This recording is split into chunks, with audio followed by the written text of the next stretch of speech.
구조된 야생 동물들을 돌보던 경기도 포천의 한 동물원이 26년 만에 문을 닫습니다. 결국 지금 있는 동물들은 잠시 보살핌 받다가 되돌아갈 준비도 채 하기 전에 또다시 야생으로 내몰리게 됐습니다. 밀착 카메라 김도훈 기자입니다. 제가 지금 나와 있는 곳은 국립수목원 산림동물원 앞입니다. 지난 1991년 개장해 26년 만에 폐쇄를 앞두고 있는데요. 지금도 이곳에는 동물들이 살고 있다고 합니다. 어떻게 된 사연인지 한번 안으로 들어가 보겠습니다. 유네스코가 생물권 보존지역으로 지정한 광릉숲과 맞닿은 국립수목원은 1120만 제곱미터, 여의도 면적의 4배에 달합니다. 숲에 서식하는 야생동물 중 천연기념물로 지정된 동물만 20여 종에 이릅니다. 현재 산림동물원에 있는 동물은 독수리와 반달 같은 곰, 늑대 등 모두 천연기념물과 멸종위기종 1, 2급 야생동물입니다. 대부분 사람이 놓은 덫이나 올무, 사냥총에 맞아 다치거나 죽기 직전에 구조돼 이곳으로 옮겨져 치료를 받으며 회복했습니다. 날개를 다치거나 발을 다치거나 이래서 부상당한 개체들을 가지고 와서 저희가 치료를 하고 구조협회에서 와서 보고 갔었는데 생활하는 데는 커다란 문제는 없을 거라고 이렇게 이야기를 합니다. 관람객 유치를 위해 전시 목적으로 지어진 사설동물원과 달리 동물 보존과 연구를 위해 운영돼 왔지만 이제 문을 닫아야 하는 상황에 처했습니다.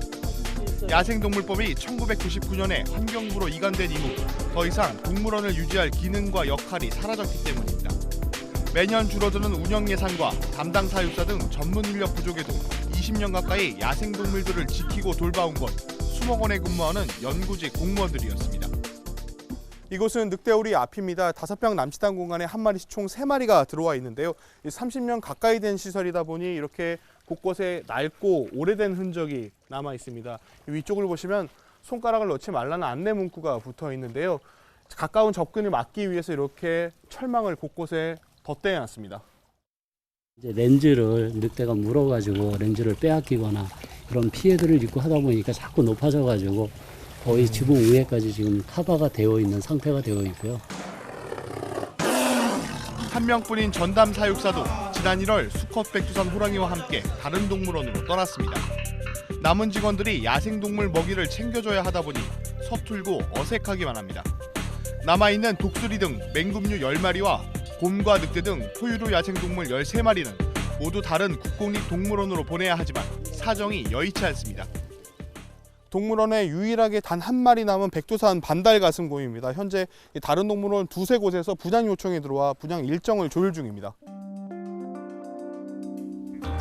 국공립동물원 여러 곳에 분양 요청 답변을 기다리고 있지만 관람객들에게 인기가 많은 반달가슴곰을 제외한 나머지 동물들은 아직까지 별다른 요청이 없어 애를 태우고 있습니다. 사정이 어렵다 보니 살아있는 먹이 공급 등 자연적인 훈련은 아직 시작도 못한 상황입니다. 소형 포유류들은 좀 아직 고민이 좀 많이 있는 상태입니다. 그래서 적응 훈련을 해서 방사를 해야 할지 저희도 지금 계속 고민 중에 있습니다. 앞으로 남은 2달이 이곳 동물들의 운명을 결정하게 됩니다. 자연으로 되돌려준다는 말 자유롭게 들리지만 한편으론 그럴싸하게 포장된 인간의 이기심을 대변하는 게 아닐까요? 밀착 카메라 김도훈입니다.